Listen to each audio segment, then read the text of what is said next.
இந்த மாதத்திலே கர்த்தர் நம்முடைய சபைக்கு கொடுத்த அருமையான வாக்குத்தத்த வார்த்தை ஏசாயா எழுதின தீர்க்கதரிசன புஸ்தகம் 45வது அதிகாரம் 1வது வசனம் 2வது வசனம். கர்த்தராகி நான் அபிஷேகம் பண்ணின கோரேசுக்கு முன்பாக ஜாதிகளை கீழ்ப்படுத்தி ராஜாக்களின் இடைக்கட்டுகளை அவிழ்க்கும்படிக்கும் அவனுக்கு முன்பாக வாசல்கள் பூட்டப்படாதிருக்க கதவுகளை திறந்து வைக்கும்படிக்கும் அவனை பார்த்து அவன் வலதுகையை பிடித்து கொண்டு அவனுக்கு சொல்லுகிறதாவது, நான் உனக்கு முன்னே போய் கோணலானவைகளை செவ்வையாக்குவேன். ஹல்லேலூயா. நான் கர்த்தராகிய நான் அபிஷேகம் பண்ணின கோரேசுக்கு முன்பாக ஜாதிகளை கீழ்ப்படுத்தி. இந்த இடத்துல சொல்லப்பட்டிருக்கிற ஒரு முக்கியமான பகுதி, கர்த்தராகிய நான் அபிஷேகம் பண்ணின கோரேசு. இந்த மாதத்தை நான் இப்படியே எடுத்துக்கொள்ள ஆசைப்படுகிறேன். இந்த மந்த் ஆஃப் அனாயிட்டிங். ஒவ்வொரு மனிதனுக்குள்ளும் தேவனுடைய அபிஷேகம் அளவில்லாமல் கொடுக்கப்பட்டிருக்கிறது.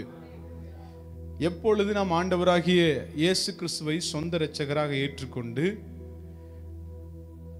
ஜலத்தினால் நாம் ஞானஸ்நானம் பெற்றுக்கொண்டோமோ அப்பொழுதே நம்மை பரலோகம் அங்கீகரித்து அவருடைய அபிஷேகத்தை கொடுத்திருக்கிறது.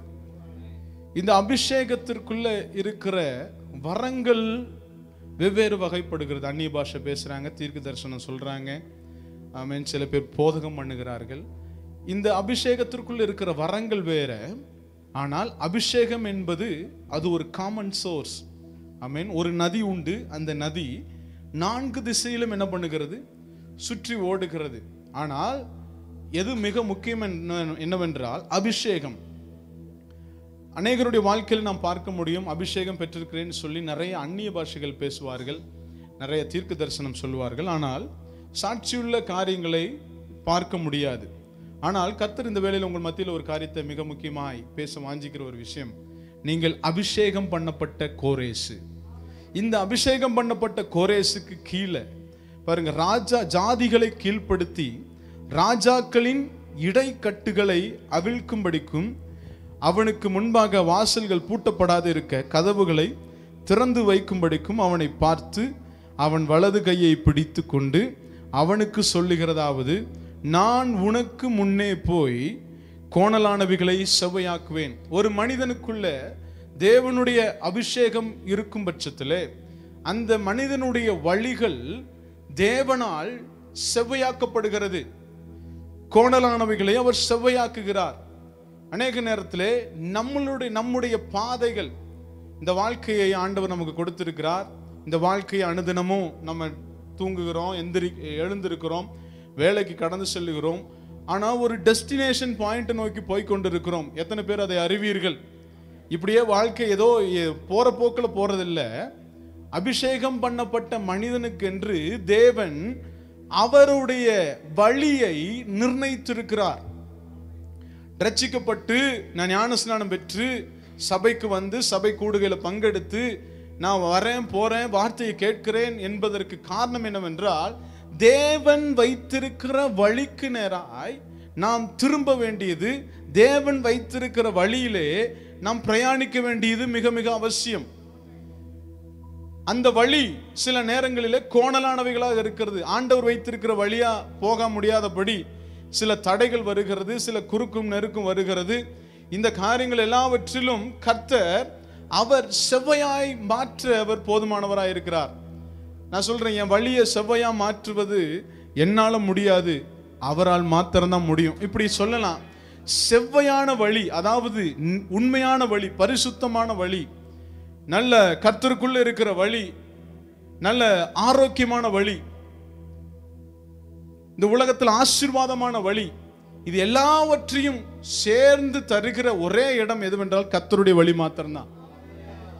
இன்னைக்கு ஒவ்வொரு மனுஷனுக்கும் ஒவ்வொரு வழிகள் இருக்கிறது, ஒவ்வொரு ஞானிகளுக்கும் ஒவ்வொரு வழிகள் இருக்கிறது, ஒவ்வொருடைய ஆளுகைக்கும் ஒவ்வொரு வழிகள் இருக்கிறது.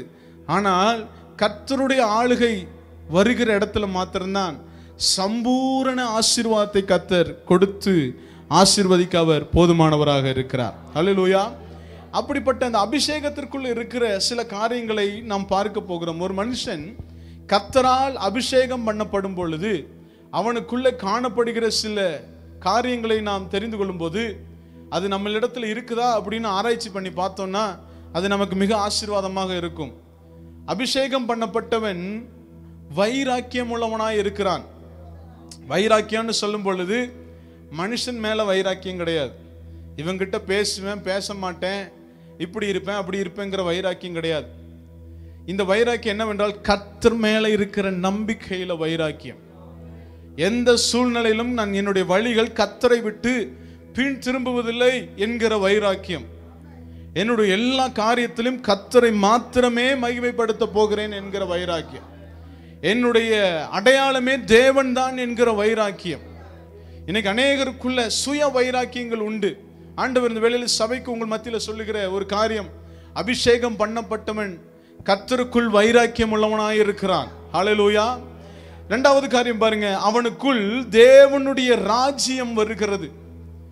உள்ளுக்குள்ளே தேவனுடைய ராஜ்யத்தை கொண்டு வந்து வைக்கிறார். உலக ராஜ்யம் மாற்றப்பட்டு, சுய ராஜ்யம் மாற்றப்பட்டு, மாம்சீக ராஜ்யங்கள் மாற்றப்பட்டு தேவனுடைய ராஜ்யத்தை உங்களுக்குள்ள கொண்டு வந்து வைக்கிறார்.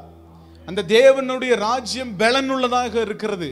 அந்த தேவனுடைய ராஜ்யம் பராக்கிரம் உள்ளதாக இருக்கிறது. இந்த தேவனுடைய ராஜ்யம் ஆளுகை செய்கிறதாக இருக்கிறது. இந்த அபிஷேகம் ஒரு மனிதனுக்குள்ள வரும் பொழுது அவனுக்குள்ள தேவனுடைய ராஜ்யம் வருகிறது. ஹல்லேலூயா.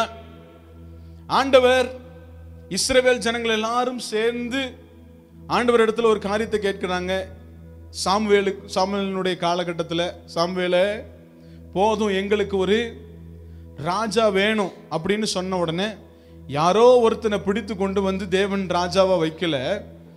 ஆண்டவர் முன்குறித்து, ஆண்டவர் திட்டங்களை கொடுத்து, ஆண்டவர் அபிஷேகம் பண்ணின மனிதன் இஸ்ரவேல் ஜனத்திற்கு ராஜாவாய் மாறினான்.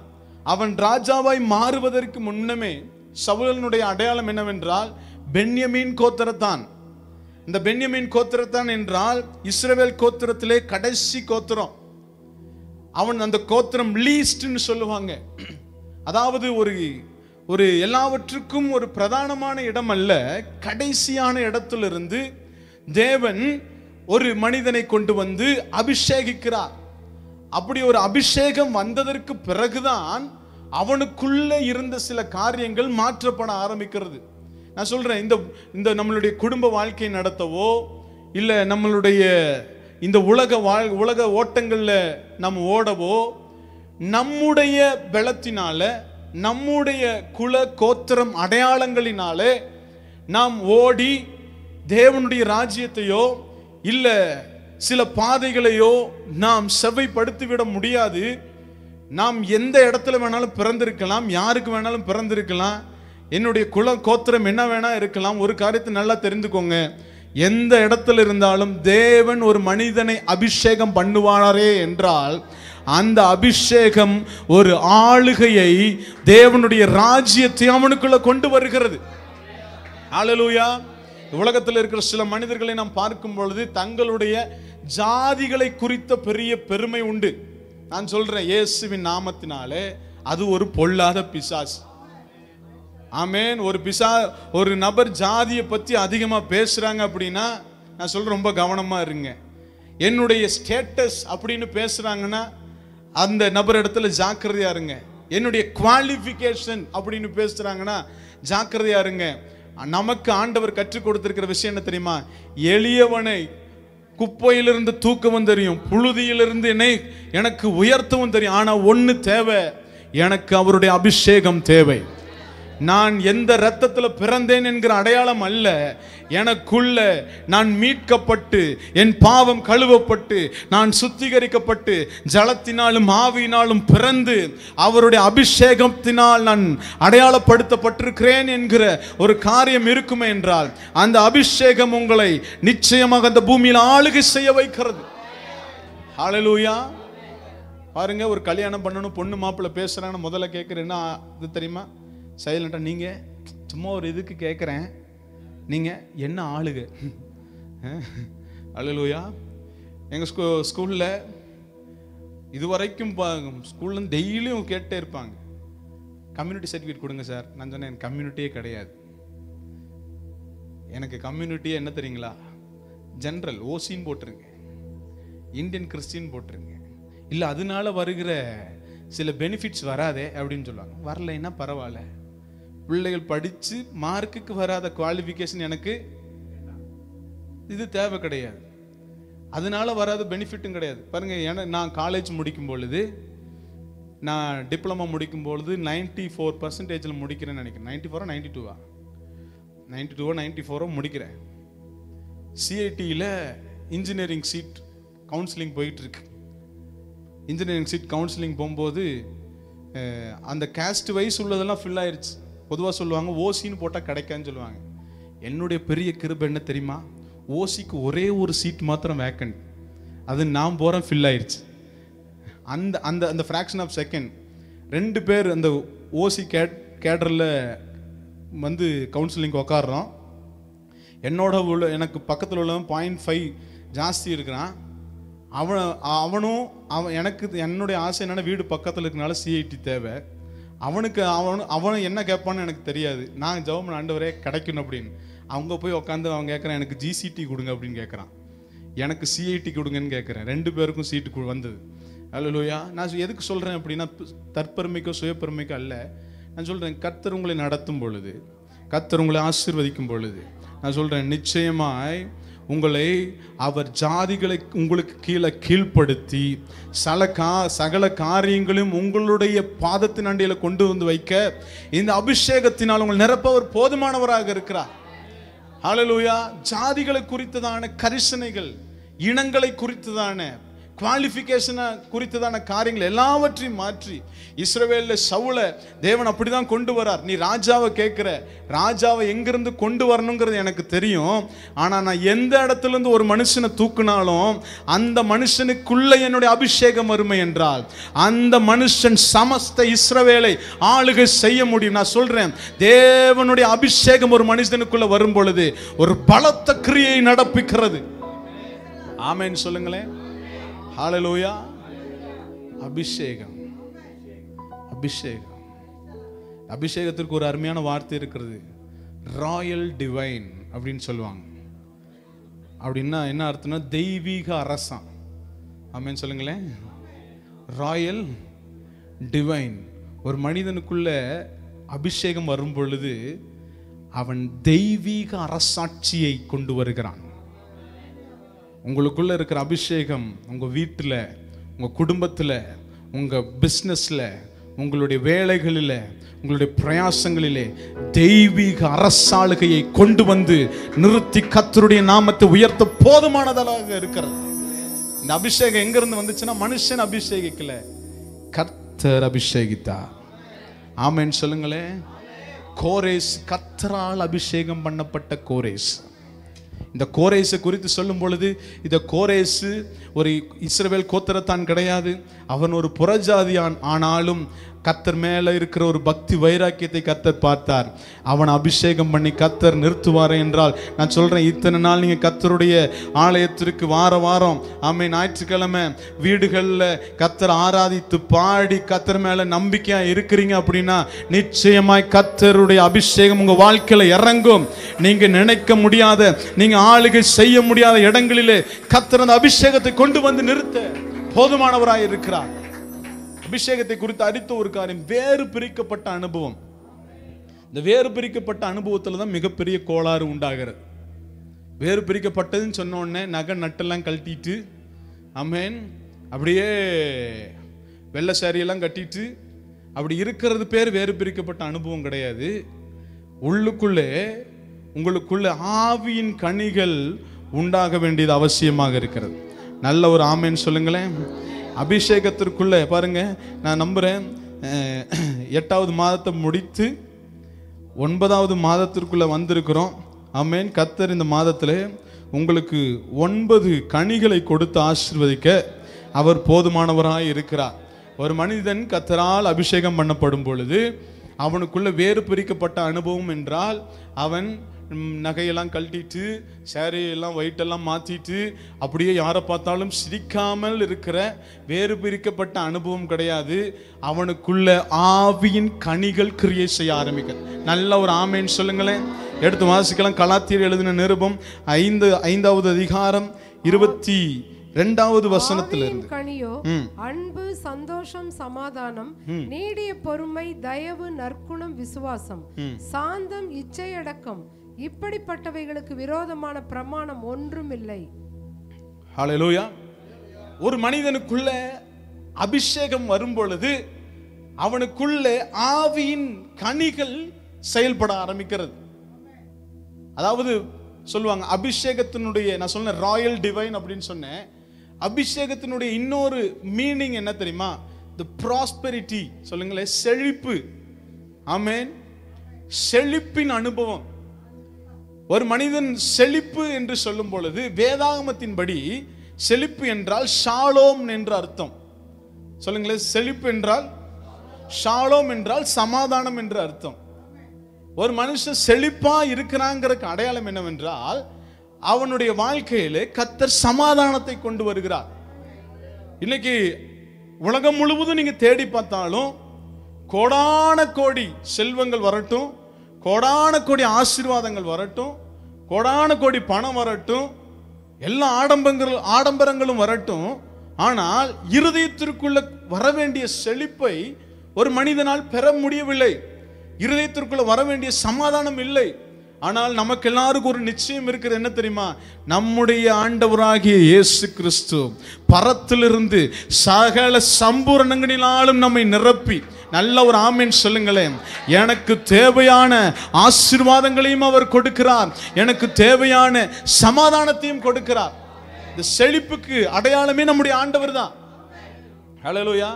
அவர் ஐஸ்வரியத்தை கொடுத்து அதோடு கூட வேதனையை கூட்டுவதில்லை. உலகத்தினுடைய ஐஸ்வர்யம் வரும் பொழுது வேதனை வரும், ஆனால் கர்த்தருடைய ஐஸ்வர்யம் வரும் பொழுது வேதனை வராது, சமாதானம் இருக்கிறது. இந்த சமாதானம் இருக்குது அப்படின்னா இதுக்குள்ள இந்த காரியங்கள் நம்ம பாருங்க: அன்பு, சந்தோஷம், சமாதானம், நீடிய பொறுமை, தயவு, நற்குணம், விசுவாசம், சாந்தம், இச்சையடக்கம். இந்த அபிஷேகத்தினுடைய ஒரு மிகப்பெரிய அடையாளம். ஹல்லேலூயா. பாருங்க, அடுத்து சொல்லப்பட்டிருக்கிறது பாருங்க, தாழ்மையுள்ளவனாய் உங்களை மாற்றுகிறது. ஆமென் சொல்லுங்களேன். அபிஷேகம் வந்தோடனே அடுத்த காரியம் என்ன தெரியுமா வருது? தாழ்மை. தாழ்மைக்கு அடையாளம் கீழ்ப்படிதல். பக்கத்துல பார்த்து கேளுங்க. நீங்க சில பேர் திரும்ப மாட்டீங்க, உங்களை நீங்களே கேட்டுக்கோங்க. நீங்க எழுப்புதல் உள்ள நபர்கள், கீழ்ப்படுகிறீர்களா? ஹல்லேலூயா. கீழ்ப்படுகிறீர்களா? சொல்லுங்க. ஹல்லேலூயா. வசனத்திற்கு கீழ்ப்படுகிறீர்களா? மனைவிகளே உங்கள் சொந்த புருஷருக்கு கீழ்ப்படுகிறீர்களா? புருஷர்களே உங்கள் மனைவிக்கு அன்பு செலுத்துகிறீர்களா? என்ன பிரதர் பிரச்சனையில எல்லாம் மாட்டி விடுறீங்க?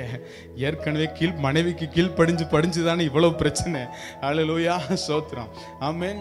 நான் சொல்றேன் கீழ்ப்படிதல், நான் சொல்றேன் கர்த்தர் வைத்திருக்கிற மிகப்பெரிய கிருபை. இந்த கீழ்ப்படிதல் என்று சொல்லும் பொழுது எடுத்து நம்மளுடைய நிருபத்திற்கு நாம் திருப்பிக் கொள்வோம். ரோமருக்கு எழுதின நிருபம் 6வது அதிகாரம்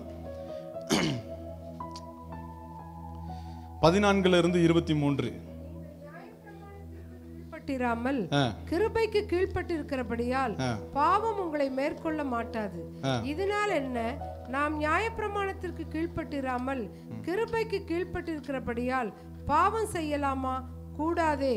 மரணத்துக்கு ஏதுவான பாவத்துக்கானாலும் நீதிக்கு ஏதுவான கீழ்ப்படிதலுக்கானாலும் எதற்கு கீழ்ப்படியும்படி உங்களை அடிமைகளாக படுகிறீர்களோ அதற்கே கீழ்ப்படுகிற அடிமைகளாய் இருக்கிறீர்கள் என்று அறியீர்களா? முன்னே நீங்கள் பாவத்திற்கு அடிமைகளாய் இருந்தும் இப்பொழுது உங்களுக்கு ஒப்புவிக்கப்பட்ட உபதேச சட்டத்திற்கு நீங்கள் மனப்பூர்வமாய் கீழ்ப்படிந்ததினாலே தேவனுக்கு ஸ்தோத்திரம். ஆமென். போதும். எத்தனாவது வசனம் அது? 17. ஸ்தோத்திரம். இந்த இடத்துல கீழ்ப்படிதலை குறித்து சொல்லும் பொழுது சொல்லப்பட்டிருக்கு, நீங்கள் பாவத்திற்கு அல்ல நீதிக்கு கீழ்ப்படியும்படியாய். அதுக்கு முன்னமே சொல்ற, நீங்க நியாயப்பிரமாணத்திற்கு அல்ல கிருபைக்கு கீழ்ப்படுகிறவர்களா இருக்கிறீர்கள். இந்த கிருபை, நான் சொன்னேன் அபிஷேகம் என்று சொல்லும் போது பழைய ஏற்பாட்டின்படி ஒரு மனிதனுக்கு அபிஷேகம், ராஜாவா அபிஷேகம் பண்ணினாங்க அப்படின்னா, நான் சொல்ற சிங்காசனம் அவனுக்கு நிறைய வெளியே காத்திருக்கிறது. அவன் போய் ஒரு தேசத்தை ஆளுகை செய்ய போகிறான் என்று அர்த்தம். ராஜாவா அபிஷேகம் பண்றாருன்னா சாமுவேல் போய் சவுல் அபிஷேகம் பண்றாரு. என்ன நடக்க போகுதுன்னா, சவுல் போய் இஸ்ரவேல் தேசத்தை ஆளுகை செய்ய போறான்னு அர்த்தம். தாவீது அபிஷேகம் பண்றாரு, தாவீது போய் இஸ்ரவேல் தேசத்தை ஆளுகை செய்ய போறான்னு அர்த்தம். ஆனா புதிய ஏற்பாட்டுக்கு வந்ததுக்கு பிறகு என்ன தெரியுமா, அவங்க ஆளுகை செய்ய போறாங்கன்னா அவங்களுக்குன்னு ஒரு சிங்காசனம் இருக்க போகுது, அவங்களுக்குன்னு ஒரு படைகள் இருக்க போறாங்க, சகல காரியங்கள் நடக்க போகுது. இங்க புதிய ஏற்பாட்டின்படி ஒரு மனிதனுக்குள்ள அபிஷேகம் வரும் பொழுது அவனுக்குள்ள சிங்காசனம் வெளியிலே அல்ல, உள்ளுக்குள்ளே தேவன் சிங்காசனம், நல்ல ஒரு ஆமென் சொல்லுங்க, உள்ள சிங்காசனத்திலே அவர் வீற்றிருக்க போகிறார். ஹல்லேலூயா, நல்லா சொல்லுங்களேன். அவர் வீற்றிருக்கிற போகிறார். 1 ராஜாக்களின் புஸ்தகத்திலே சாலமோனை குறித்து சொல்லும் பொழுது, சாலமோன் தேவாலயத்தை கட்டி முடித்த பின்பு அந்த இடத்துல சொல்லப்பட்டிருக்கிறது, அவருடைய சிங்காசனம் அந்த இடத்துல வந்தது. இந்த ஆலயத்தில் என் கண்களும், 1 ராஜாக்கள் புஸ்தகம் 9:1-3 வாசிச்சு பார்த்தீங்கன்னா தெரியும், இந்த ஆலயத்தில் என் கண்களும் என் இருதயமும் என்னாலும் அங்கே இருக்கிறது. ஆமென் சொல்லுங்களேன். உங்களுக்குள்ள எப்பொழுது கிருபை வந்துச்சோ, நான் சொல்றேன், அங்க சிங்காசனத்துல வெளியில தேவாலயத்துல அபிஷேகம் இருந்தது. நான் சொல்றேன், இப்பொழுது ஆண்டவர் நம்மளை என்ன மாத்திட்டார்னா, நாம் தான் தேவாலயம். நல்ல ஒரு ஆமென் சொல்லுங்களேன். முதல்ல தேவாலயம் ஒரு இடத்துல இருக்கும், எருசலேமில் இருக்கும். அந்த இடத்துல போய் அபிஷேகத்தை பெற்றுக்கொண்டு வருவார்கள். இப்பொழுது ஆண்டவராகிய இயேசு கிறிஸ்து நம்மளுக்காய் தேற்றரவாளனை பரிசுத்த ஆவியானவர் நமக்கு கொடுத்துட்டு போயிருக்கார். அவர் நம்மை அபிஷேகித்திருக்கிறபடியினாலே நான் இந்த தேவாலயம், நல்ல ஒரு ஆமென் சொல்லுங்க, இந்த தேவாலயம் நடந்து செல்லுகிற இடமெல்லாம் தேவனுடைய இருதயம் வருகிறது, தேவனுடைய பார்வை வருகிறது, தேவனுடைய அபிஷேகம் வருகிறது. ஹல்லேலூயா. அப்பொழுது கட்டிடங்களினால் கட்டினாங்க, இப்பொழுது தேவன் எனக்குள்ள வாசம் பண்ணுகிறார். ஆமென். நியாயப்பிரமாணத்தின்படி புஸ்தகம் வெளியில இருந்தது. உங்க எல்லாரையும் புக் எடுத்துட்டே துரத்தணும், இப்படி வச்சுட்டு பொய் சொல்லாத. ஒரு ஒரு குறிப்பிட்ட தெரிந்த குடும்பத்தில் ஒரு ஒரு ஒரு ஆன்ட்டி சொன்னாங்க, டெய்லியும் சாயங்காலம் 7 to 9 கூட வீட்டில் ரிவ்யூ மீட்டிங் நடக்குமா. அவர்களுக்கு 2 பிள்ளைகள், அவங்களுக்கு ரிவ்யூ மீட்டிங் நடக்கும். என்ன நடக்கும்னா, 2 பேர் கையிலையும் பேப்பரை கொடுத்துட்டு, 2 பேர் கையிலையும் நோட்டோ பேப்பரை கொடுத்துட்டு பேனா கொடுத்துருவாங்களாம். கொடுத்துட்டு சொல்லுவாங்களாம், இன்றைக்கு என்னென்ன பொய் சொன்னேன், இன்னைக்கு என்னென்ன கோபப்பட்ட, இன்றைக்கு என்னென்ன தப்பு பண்ணேன், இன்றைக்கு என்னென்ன நடந்தது எல்லாத்தையும் எழுது அப்படின்னு சொல்லுவாங்களாம். எழுதி முடிச்சதுக்கப்புறம் அவங்க சொல்கிறாங்க, அந்த இன்னைக்கு அவங்க நல்ல வாலிபர்கள் ஆகிட்டாங்க, அண்ணே அதை வாங்கினதுக்கப்புறம் ஒரு 2.5 மணி நேரம் என்னங்க அம்மா வச்சு பேசுவாங்க பாருங்க, இதுக்கு இந்த கொடுமைக்கு நான் எதையும் செய்யாமல் நான் வாட்டுக்கு இருந்துடலான்னே தோணிடுது. என்ன நடக்குது அப்படின்னா, இன்னைக்கு நம்முடைய வாழ்க்கை என்ன ஆயிடுச்சு அப்படின்னா, ஒரு மனுஷன் தொடர்ந்து வந்து உங்களை பார்த்து சொல்லிக்கிட்டே இருக்க வேண்டியதாக இருக்குது, நீ இதை செய்யி, இதை செய்யாத, இப்படி இரு, இப்படி இருக்காத. ஏனென்றால் ஆலயத்தில் ஒரு முகம் இருக்குது, வீட்டில் ஒரு முகம் இருக்குது, வெளியில் ஒரு முகம் இருக்குது. எல்லா இடத்துலையும் எல்லாரும் எந்த இடத்துல யார் எப்படி இருக்கிறாங்களோ அதற்கேற்ற மாதிரி நாம் மாறிவிட்டோம். நான் சொல்கிறேன், இது நியாயப்பிரமாணத்தின் அனுபவம். எனக்கு நேராக வெளியில் ஒரு புஸ்தகம் வாசிக்கப்படணும். ஆனால் கிருபை என்ன சொல்லுதுன்னா, உனக்குள்ள உன்னுடைய இருதயமாகிய பலகையில உன்னுடைய இருதயத்தை நான் அபிஷேகித்து அதை பரிசுத்தப்படுத்தி அதை சுத்திகரித்து அந்த இடத்துல நான் வாசம் பண்ணும்படியாக நான் வந்திருக்கிறேன். இந்த இடத்துல என்னுடைய ஆலயம் கட்டப்பட்டிருக்கிறது. ஹல்லேலூயா. நான் போய் நிக்கிற இடமெல்லாம் ஆசீர்வாதம், அதுதான் செழிப்பு. சொல்லுங்களேன். நான் போய் நின்று பேசுற இடமெல்லாம் ஆசீர்வாதம், நான் போய் நின்று சொல்லுகிற எல்லா காரியங்களும் ஆசீர்வாதம். ஒரு காரியம் எழுந்துருன்னு சொன்னது எழுந்திருக்கும். ஆமென். இன்னைக்கு அநேகருடைய அனுபவம் என்ன அப்படின்னா, நம்மை குறித்து நாமே குறைவாய் மதிப்பிட்டு விட்டோம். ஆண்டவர் சொல்றார், உங்களை நான் அபிஷேகித்திருக்கிறேன், உங்களை நான் அபிஷேகித்திருக்கிறேன். பாருங்க, 16வது வசனம் சொல்லுங்க, மரணத்துக்கு ஏதுவான பாவத்துக்கானாலும் நீதிக்கு ஏதுவான கீழ்ப்படிதலுக்கானாலும். வசனம் சொல்லுகிறது, நீதிக்கு ஏதுவான கீழ்ப்படிதல். சொல்ல, தாழ்மையுள்ளவன் கீழ்ப்படுகிறான், நீதிக்கு கீழ்ப்படுகிறான். சொல்லுங்க. இன்னைக்கு வாழ்க்கையில மேஜர் போர்ஷன் உலகத்திற்கு கீழ்ப்படுகிறோம். கீழ்ப்படிதல் என்று சொல்லும் பொழுது we are saying yes to all. எல்லாவற்றுக்கும் ஒரு மனுஷன் எஸ் சொல்றானா அவன் ஒரு ஆபத்தான நிலையில இருக்கிறான். ஒரு காரியத்துக்கு உங்களால நோ சொல்ல முடியல அப்படின்னா நீங்க பாவத்திற்கு கீழே அடிமைப்பட்டிருக்கீங்கன்னு அர்த்தம். ஆண்டவர் கொடுத்திருக்கிற அபிஷேகத்தினுடைய அளவுகோல் என்ன தெரியுமா? Free will. You can take your own decision. நீங்க எது வேணும் எது வேண்டான்னு உங்களால தெரிந்தெடுத்துக் கொள்ள முடியும். அப்படி வேண்டும் என்று சொல்லுகிற காரியம், வேண்டாம் என்று சொல்லுகிற காரியத்தை குறித்து சபை மிக ஜாக்கிரதையாக இருக்க வேண்டியது அவசியம். உங்களுக்கு முன்பதாக இந்த உலகத்தில் அநேக சாய்ஸஸ் வருகிறது, உங்களுக்கு முன்பதாக அநேக ஆப்ஷன்ஸ் வருகிறது.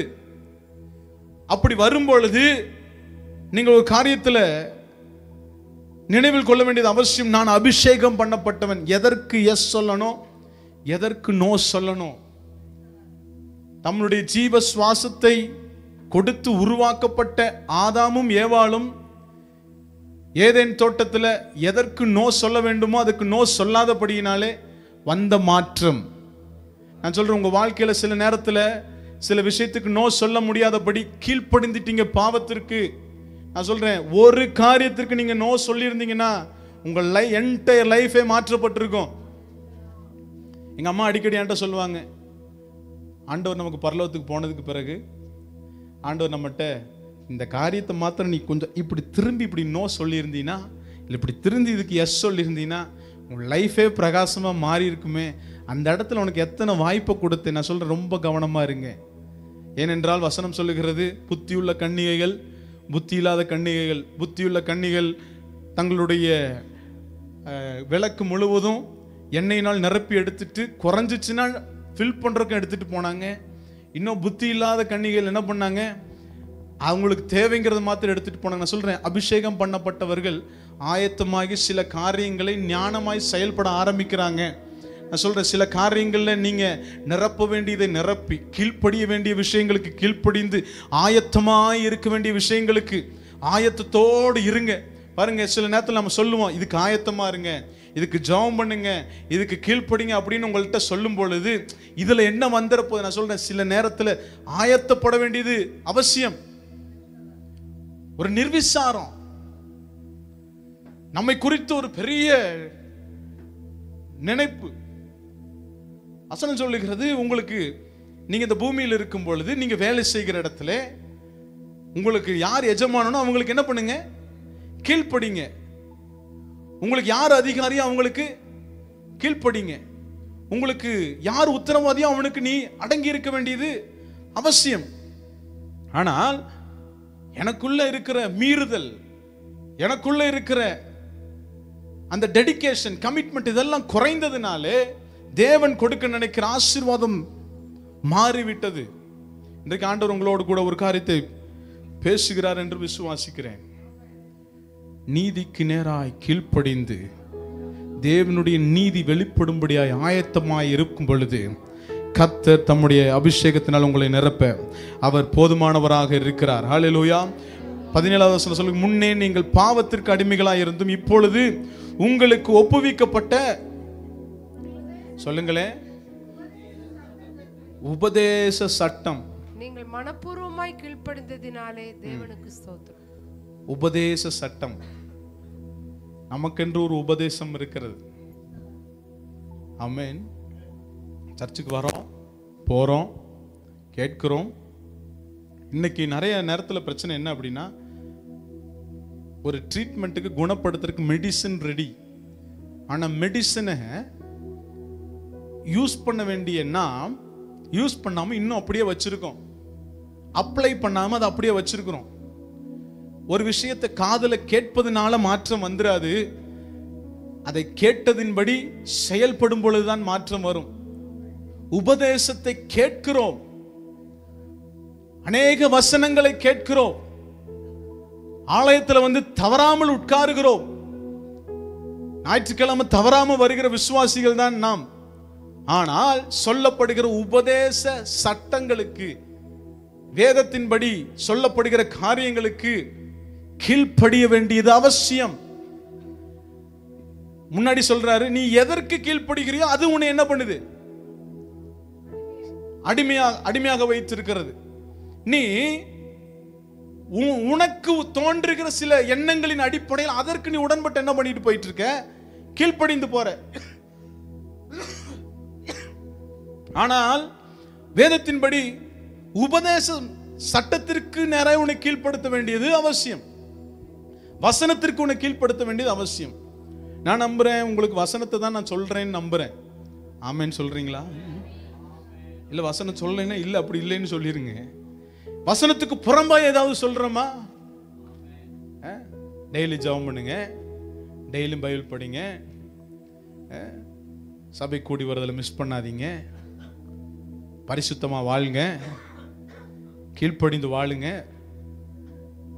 கர்த்தருக்கு உரிய காரியங்கள் ரொம்ப கவனமா இருங்க சொல்லும் பொழுது, இப்ப இந்த உபதேசம் வரும் பொழுது சுயஞானமும் வெளியில வரும். பார்த்துக்கோங்க, இதை டீல் பண்றதுக்கு தான் அபிஷேகம் தேவை.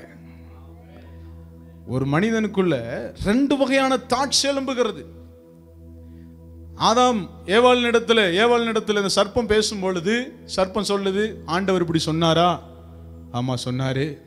எதற்கு சொன்னார்? ஏன் சொன்னாரு? இப்படி ஆனா அப்படி ஆயிருமே அப்படின்னு சொல்லி செகண்ட் தாட்ஸ் ஒன்று எழும்பும் பாருங்க. பவுல் சொல்வார், எனக்குள்ள ஒரு பொல்லாங்கன் கொடுக்கப்பட்டிருக்கிறான், அவன் அடிக்கடி என்ன பண்ணிட்டே இருக்கிறான், அவன் எனக்குன்னு ஒரு முள் கொடுக்கப்பட்டிருக்கிறது, அந்த முள் அடிக்கடி என்ன பண்ணுது? குத்துது, என்ன கொடையுது. நான் சொல்றேன், அந்த முள்ள வெற்றுவதற்கு கர்த்தருடைய அபிஷேகம் தேவை. இந்த அபிஷேகம் உள்ள இருக்கும் பொழுது அந்த உள்ளிருந்து எழும்புகிற சில எண்ண ஓட்டங்களை பாருங்க. நம்ம ஒரு உபதேசம் சட்டம் இப்படி சொல்லுவோம். நமக்கு உபதேச சட்டம் என்ன தெரியுமா? பிதா, குமாரன், பரிசுத்த ஆவியானவர், திரித்துவ தேவன், கர்த்தரை ஆராதிக்கிறோம். இருதயத்துல தாழ்மை தேவை, அன்பு தேவை, சமாதானம் தேவை, சந்தோஷம் தேவை. வெளிப்புறமான அலங்காரங்களினால் அல்ல, உள்புறமான அலங்காரங்களினாலே கர்த்தரை மகிமைப்படுத்த போகிறோம்.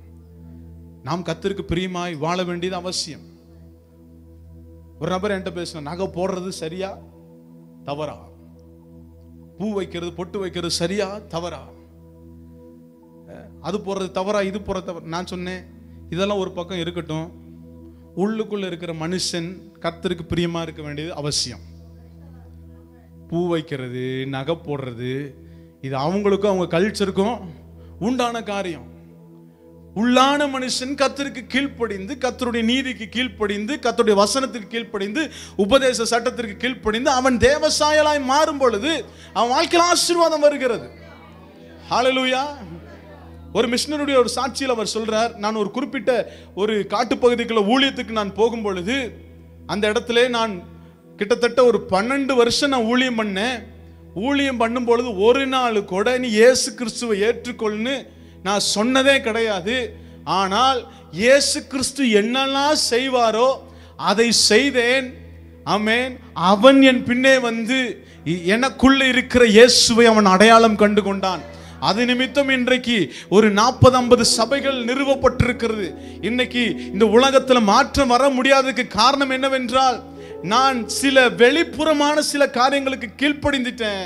ஆனால் எனக்குள்ளே சில உபதேச சட்டம் இருக்க வேண்டியது அவசியம். எத்தனை பேருக்குள்ள சட்டம் இருக்கு? உங்களுக்குன்னு சட்டம் இருக்கா? ஒரு டிசிப்ளினரி ஆக்டிவிட்டிஸ் இருக்கா? ரூல்ஸ் அண்ட் ரெகுலேஷன் இருக்கா? என்னுடைய வாழ்க்கை முறை இப்படிதான், கர்த்தருக்கு பிரியமில்லாத சில பாதைகள் நான் போக மாட்டேன், இதை பார்க்க மாட்டேன், பேச மாட்டேன், அந்த இடத்துல உட்கார மாட்டேன். எனக்குள்ள ஒரு சட்ட திட்டம் அவசியம். எப்படி வேணா வாழ்ந்துடலான்னு வாழ்க்கை இல்லை. சொல்றாங்க ஃப்ரீடம் அப்படிங்கிற ஒரு விஷயம், எந்த மனுஷன் நினைச்சதெல்லாம் செய்யறானோ அவன் ஃப்ரீடத்தில் இல்லையா, அடிமைத்தனத்தில் இருக்கிறானா. ஆமென் சொல்லுங்களேன். ஏன்னா அவனால ஜெயிக்க முடியல, அவன் ஒரு பலவீனம். ஆமென். அவன் ஒரு தோற்று போனவன். என்ன போய் சொன்னாலும் என்ன பண்ணிடுவான்? செஞ்சிருவான். என்ன போய் சொன்னீங்கனாலும் அவன் நம்புவான். ஏனென்றால் அவனுக்குன்னு போதிக்கப்பட்ட உபதேசமும் கிடையாது, சத்திய வசனமும் கிடையாது, ஞானமும் கிடையாது. அவன் எதுல போனாலும் விழுவான். ஆனா ஒரு மனுஷன் உபதேச சட்டத்துல கர்த்தர் போதித்த காரியங்களே அவன் நிலைத்திருக்கும் பொழுது, அதற்கு அவன் உடன்படுத்தும் பொழுது, இந்த உலகத்தில் எந்த போதனைகள் உள்ள போனாலும் அவனுக்குள்ள சத்திய வசனத்தின் கிருபையின் போதனை உள்ள இருந்து அவனை நடத்தும். வெளிப்புறமான காரியங்களில் அல்ல, உள்புறமான காரியங்களை அவன் பலன் கொண்டு இந்த உலகத்தை ஜெயிக்கிறவனாய் மாறுகிறான். ஆமென். உள்ளான மனுஷன் சமாதானமாய், நிறைவாய், பரிசுத்தமாய் காணப்படுகிறான். பாவத்தில் நின்று நீங்கள் விடுதலையாக்கப்பட்டு நீதிக்கு அடிமைகள் ஆனீர்கள். We are addicted to the righteousness. Amen. Drunk addict, கஞ்சா அடிக்ட், இந்த மாதிரி நிறைய அடிக்ட்ஸ்லாம் இருக்கிறாங்க, பார்த்துருக்கீங்களா? போதைக்கு அடிமை. ஆனால் நீங்களும் நானும் ஒரு விஷயத்துக்கு அடிமை. என்ன தெரியுமா? இந்த டிவைன் க்ளோரிக்கு அடிமை. ஆமென் சொல்லுங்களேன். பரிசுத்த அலங்காரத்திற்கு அடிமை, கர்த்தருடைய நீதிக்கு அடிமை. ஆமென். கர்த்தருடைய பாதைக்கு அடிமை, கர்த்தருடைய ரட்சிப்புக்கு அடிமை. அதாங்க என் போதையே. ஹல்லேலூயா. ஆண்டவரை நினைக்கும் போது அப்படி பரவசம் வருதா? மெய்சில் இருக்குதா? நான் சொல்றேன், நல்ல வழியில் இருக்கிறீங்க. என்ன பாடினாலும் உணர்வு இல்லாம அப்படியே நிக்கிறீங்களா? ஏதோ ஒரு விஷயத்துல டேஞ்சர், எங்கேயோ மாட்டிக்கிட்டு எதுலையோ சிக்கிக்கிட்டு ஆமென் மீள முடியாம இருக்கிறீங்க. கர்த்தர் உங்க வாழ்க்கையில சில காரியங்களை செய்ய வேண்டியது அவசியம். ஹல்லேலூயா. ஆமென் சொல்லுங்களேன். நான் பாவத்திற்கு நின்று விடுதலையாக்கப்பட்டு நீதிக்கு அடிமை. ஒரு மனிதன் அபிஷேகத்தில் இருக்கும் பொழுது அவன் எப்படி இருக்கானா சொல்லுங்களேன்? நீதிக்கு அடிமை. நீதின்னு சொல்லும் பொழுது சில நேரத்தில் அதுலயும் பிசாசு வந்து விளையாடுவோம் பாருங்க. நீ நல்ல மனுஷனா வாழ்றதா நீதி அப்படின்னு சொல்ல இல்ல. நான் சரியா, நான் எல்லாத்துலயும் ரைட்டா இருக்கிறதா நீதி. அது நீதி அல்ல. நான் எல்லாத்துலயும் தேவ சாயலா இருக்கணும், அதான் நீதி. ஆமென் சொல்லுங்களேன். உம் வசனம்தான் பசியாற்றும் உணவு, உம் பிரசனம்தான் தாகம் தீர்க்கும் தண்ணீர். உம் வசனம்தான் பசியாற்றும் உணவு, உம் பிரசனம்தான். எத்தனை பேர் சொல்ல முடியும்? நீரே என் வெளிச்சமும் மீட்புமாய், நீரே என் ஜீவனின் பலனானி, நீரே என் வெளிச்சமும், என் ஜீவனின் பலனானி. நானும் அபிஷேக உம் ஆலயத்தில் உம் சமூகத்தில் உம் அன்பையே நானும் அபிஷேக ஒலிவ மரம் உம் ஆலயத்தில் நடப்பட்டவன், உம் சமூகத்தில் வாழ்கின்றவன், உம் அன்பையே.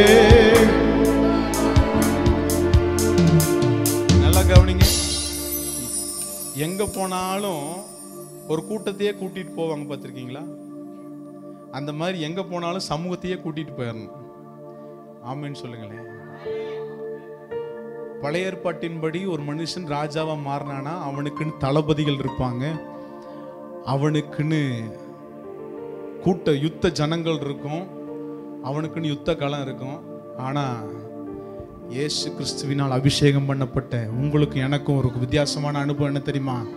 கர்த்தர் தம்முடைய தூதர்களை நமக்கு முன்பதாக அனுப்பி நம்முடைய பாதம் கல்லில் மோதாதபடி அவர்கள் தம்முடைய கரங்களில் ஏந்தி கொண்டு போகிற அந்த தூத சேனையே நமக்கு நல்ல நல்ல கரங்களை தட்டி ஒவ்வொரு அபிஷேகம் பட்டவனுக்கு முன்பதாக ஒரு பெரிய தூதர் கூட்டமே சேனையாக இருக்கிறது. இது இந்த கண் திறந்தாதான் பார்க்க முடியும். ஹல்லேலூயா.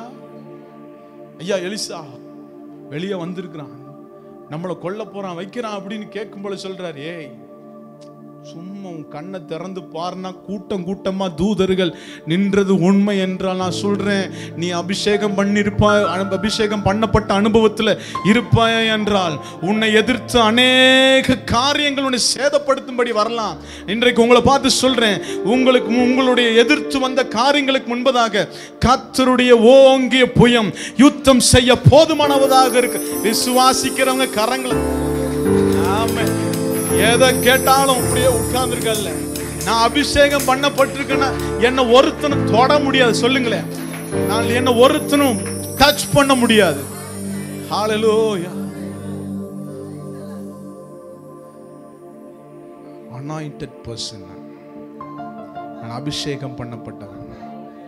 சும்மா எடுத்தவங்கள்ட்ட எல்லாம் போய் விழுந்து போகிற ஆள் இல்லை, அபிஷேகம் பண்ணப்பட்டவன். ஆமென். பாருங்க 19வது வசனம், உங்கள் மாம்ச பலவீனத்தின் நிமித்தம் மனுஷர் பேசுகிற பிரகாரமாய் பேசுகிறேன். அக்கிரமத்தை நடப்பிக்கும்படி முன்னே நீங்கள் உங்கள் அவயவங்களை அசுத்தத்திற்கும் அக்கிரமத்திற்கும் அடிமைகளாக ஒப்பு கொடுத்தது போல இப்பொழுது பரிசுத்தமானதை நடப்பிக்கும்படி உங்கள் அவயவங்களை நீதிக்கு அடிமைகளாக ஒப்பு கொடுங்கள். பரிசுத்தமானதை நடப்பிக்கும்படி. நல்லா தெரிஞ்சுக்கோங்க, சவுலையும் தாவீதையும் சாமுவேல் அபிஷேகம் பண்ணினார். தாவீதுக்கு பிறகு சாலமோன் அபிஷேகம் பண்ணப்பட்டதுக்கு ரெஃபரன்ஸ் பாயிண்ட் யார் அப்படின்னா பத்சேபாள். பத்சேபாள் வந்து தாவீதின் இடத்துல கேட்கிறார், ஐயா அங்க அதோனியாவை ராஜாவாக்கிட்டு இருக்கிறாங்க, நீர் இன்னும் என்ன பண்ணிக்கிட்டு இருக்கிறீர் அப்படின்னு சொன்ன உடனே தாவீது சொல்றான், நான் சாலமோன் என்ன பண்ண போறேன், அபிஷேகம் பண்ண போறேன். நல்லா தெரிஞ்சுக்கோங்க, தாவீதினுடைய அனுபவம் வேற, சாலமோனுடைய அனுபவம் வேற. தாவீதினுடைய அனுபவம் வனாந்தரங்களிலும் குகையிலும் கர்த்தரை துதித்தவன். நல்ல ஒரு ஆமென் சொல்லுங்களேன். கோலியாத் வந்தான், கரடி வந்தது, சிங்கம் வந்தது, எல்லாத்திலையும் கர்த்தருடைய அபிஷேகத்தை ருசி பார்த்தவன். ஆனா சாலமோனுக்கு அப்படிப்பட்ட அனுபவம் கிடையாது. நான் சொல்றேன், ஏன் இதை சொல்றேன் அப்படின்னா, எந்த ஒரு தேவனுடைய பிள்ளைகள் அவருடைய அபிஷேகத்தை பிரயோஜனப்படுத்தி அதை அனுபவித்து அதை ருசி பார்த்து அதுல செயல்பட்டு வாழ்கிறார்களோ அவர்களுடைய ராஜ்யங்கள் நிலைநிற்க போகிறது. நல்ல ஒரு ஆமென் சொல்லுங்களேன். சாலமோன் வந்து ராஜாவாகிறதற்காக அபிஷேகம் பண்ணப்பட்டான். ஆனால் தாவீது கர்த்தரால் தெரிந்து கொள்ளப்பட்ட பாத்திரம். ஆமென் சொல்லுங்களேன். இந்த தாவீது அவனுடைய புறக்கணிப்பிலே கர்த்தரை ஆராதித்தவன், அவனுடைய தனிமையிலே கர்த்தரை ஆராதித்தவன். தனிமை வந்துச்சுன்னா எப்படி டீல் பண்ணணும்னு தெரியும், ஆசீர்வாதம் வந்துச்சுனால எப்படி டீல் பண்ணணும்னு தெரியும்.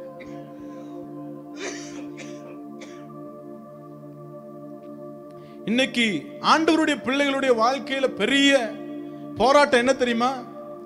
குறைவுகளின் நடுவில் தேவனை ஆராதித்த தேவ ஜனம் நிறைவு வரும் பொழுது கர்த்தரை விட்டுருச்சு.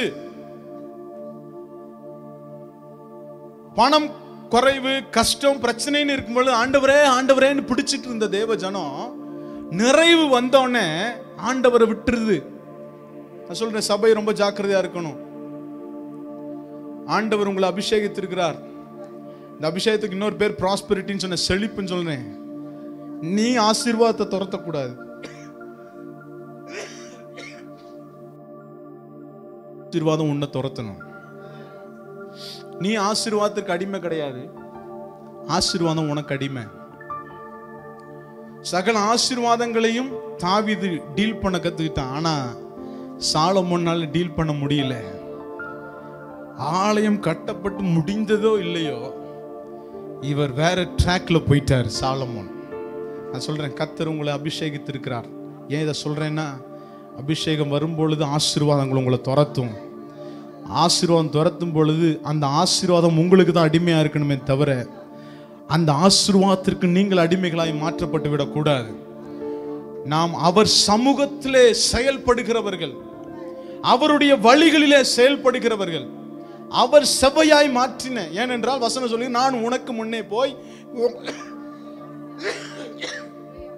கோணலானவைகளை செவ்வையாக்குவேன். சில பாதைகளை கர்த்தர் நேர்வழிப்படுத்தி, இதுதான் வழி, இதுதான் இந்த பாதையில தான் நீ போகணும்னு ஆண்டவருடைய வழின்னு ஒன்று வைத்திருக்கிறார். அந்த பாதையில பிரயாணிப்பது தான் இந்த அபிஷேகம் பண்ணப்பட்டவனுடைய வேலை. தாவீது என்ன விழுந்தாலும் பாருங்க, அடிக்கடி தாவீதினுடைய வாழ்க்கையில விழுக வந்துச்சு, அடிக்கடி மீறுதல் வந்துச்சு, அடிக்கடி பிரச்சனை வந்துச்சு, பெருமை வந்துச்சு. திடீர்னு சும்மா இருக்காம போய் சொல்றாரு, போய் எண்ணிட்டு வா, எவ்வளவு இருக்குன்னு பார்க்கலாம், எத்தனை ஆட்கள் சேனைகள் இருக்குன்னு பார்க்கலாம். ஆண்டவர் சொல்றாரு, இது கர்த்தருடைய பார்வைக்கு பிரியமில்லாதா இருந்தபடினாலே அந்த இடத்துல ஒரு பெரிய வாதையை கொண்டு வரார். ஒரு பெரிய விழுக வந்துச்சு. ஆனாலும் திரும்பி என்ன பண்ணிட்டான் அப்படின்னா, ஆண்டவரே என்ன பண்ணுங்க, உம் பிரசன்னம் தான். ஒரு வழி, ஒரு விழுக வந்து விழுந்து அடி உழுந்து பிரச்சனை வந்த உடனே தாவீது உடனே ரிட்டன் பேக். ஆமென்.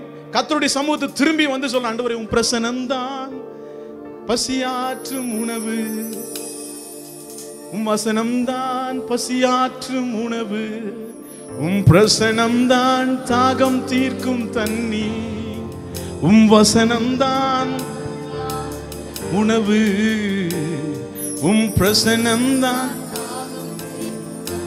நல்லா தெரிஞ்சுக்கோங்க, கோணல் வரலாம். கோணல் வந்த உடனே சொல்ல, உங்களுக்குள்ள கொடுக்கப்பட்டிருக்கிற வசனம் உங்கள் பசியை மாற்றி திரும்பவும் அந்த இடத்துல நிறுத்தும் பொழுது திரும்ப வேண்டியவர்கள் நீங்க. பாருங்க, சாலமோனுடைய ஆரம்பம் நல்லா இருந்தது, முடிவு நல்லா இல்லை. நல்லபடியா ஆரம்பித்தான், ஆனால் கடைசியில் அவனுடைய ஆளுகை கேப்டிவேஷன்ல போய், அடிமைத்தனத்துல போய் முடிந்தது. ஆமென். அசிரியாவின் கையிலே இஸ்ரவேல் தேசம் கொடுக்கப்பட்டது. இஸ்ரவேல் தேசம் இரண்டாக பிரிக்கப்பட்டது. ஆமென். தாவீது வந்த உடனே இஸ்ரவேல் யூதா ரெண்டையும் சேர்த்து இணைத்து ஆளுகை செய்தான். சாலமோனுடைய என் பீரியட் வரும்போது சொல்லப்பட்டிருக்கிறது, இஸ்ரவேல் தேசம் ரெண்டாக பிரிக்கப்பட்டது. உனக்கு தேவன் ஒரு அபிஷேகத்தை கொடுத்து உன்னை ஆசீர்வதித்து உன்னை நல்வழிப்படுத்தி அவர் உன்னை கிருபையா வைத்திருக்கும் பொழுது, அவருடைய வழிகள், அவர் உண்டு பண்ணின வழிகளில் நீ போகும் பொழுது உன் பாதை ராஜ பாதையாய், கர்த்தர் நல்ல கரங்களை தட்டி ராஜ பாதையாய், நீதியின் பாதையாய், பரிசுத்த பாதையாய் மாற்றி உன்னை ஆசீர்வதிக்க போதுமானவர். ஹல்லேலூயா. பாதையில போயிட்டே இருக்கும் பொழுது பார்வோனை போய் பார்க்கிறதும், பார்வோன் குமாரத்திகள் நன்றாக இருக்கிறார்கள் என்று போகும் பொழுது நான் சொல்றேன், விழுக வந்துச்சு, டைவர்ஷன் வரும், சில டிஸ்ட்ராக்ஷன் வரும். சபையே ஜாக்கிரதையா இரு. இந்த டிஸ்ட்ராக்ஷன், டைவர்ஷன் எதுல வேணா வரலாம். உங்களை ஆலயத்தில் இருக்கிற நாட்டத்தை பிரிக்கிற மாதிரி வரலாம், வசனத்தில் இருக்கிற நம்பிக்கையை பிரிக்கிற மாதிரி வரலாம், உங்களுடைய உற்சாகத்தை சேதப்படுத்துவது போல வரலாம். வரும்பொழுதெல்லாம் சபை சொல்ல வேண்டிய ஒரு அனுபவம், அவருடைய வசனம், அவருடைய நீதி. ஹல்லேலூயா. என் வழி பரிசுத்தமானதை நடப்பிக்கும்படி என் அவயவங்களை நீதிக்கு அடிமையாக ஒப்பு கொடுத்திருக்கிறேன். ஹல்லேலூயா. பாவத்திற்கு நீங்கள் அடிமைகளாயிருந்த காலத்தில் நீதிக்கு நீங்கினவர்களாயிருந்தீர்கள். இப்பொழுது உங்களுக்கு வெட்கமாக தோன்றிய காரியங்களினாலே அக்காலத்திலே உங்களுக்கு என்ன பலன் கிடைத்தது? அவைகளின் முடிவு மரணமே. இப்பொழுது நீங்கள் பாவத்தினின்று விடுதலையாக்கப்பட்டு தேவனுக்கு அடிமைகளானதினால் பரிசுத்தமாகுதல் உங்களுக்கு கிடைக்கும் பலன். முடிவோ, அபிஷேகத்தினுடைய ரிசல்ட் என்ன தெரியுமா? நித்திய ஜீவன். You are the permanent. ஆமென். மனுஷன் அழியும் புல்லின் பூவை போல இருக்கிறான். ஆனா நான் சொல்றேன், கர்த்தரால் அபிஷேகம் பண்ணப்பட்டவர்கள் புல்லின் பூவை போல அல்ல, நித்திய ஜீவனுக்கு நேராய் நடத்தப்பட்டு கர்த்தர் நித்தியத்துல உங்களுக்கு குறித்திருக்கிற ஆசீர்வாதத்துல ஆமென் உங்களை நிறுத்த அவர் போதுமானவராய் இருக்கிறார். அபிஷேகம் பண்ணப்பட்டவன் நீதிக்கு பிழைக்கிறான், பரிசுத்தமானவைகள் நடக்கிறான், கடைசியாக நித்திய ஜீவனுக்கு நேராய் அவன் போய் சேருகிறான். ஆமென். இருக்கிற இடத்துல அப்படி எழுந்திருப்போம். சொல்லுங்களே, இந்த அபிஷேகம் எனக்கு நல்லது. ஆமென். பாடலை பாடும்பொழுது அப்படியே சேர்ஸ் ஓரமா போட்டலாம்.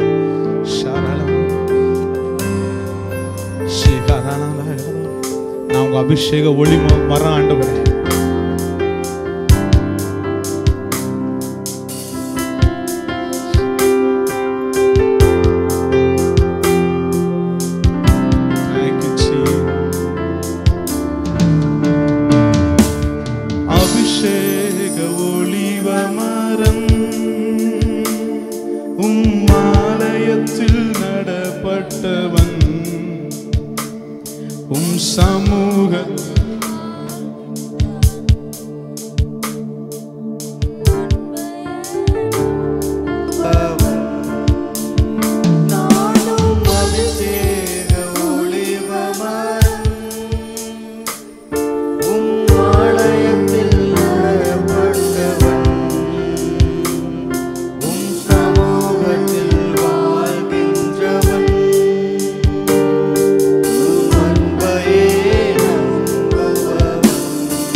1 கொரிந்தியர் 11:28 இப்படியா சொல்லப்பட்டிருக்கிறது, எந்த மனுஷனும் தன்னைத்தானே சோதித்தறிந்து இந்த அப்பத்தில் புசித்து இந்த பாத்திரத்தில் பானம் பண்ண கடவன்.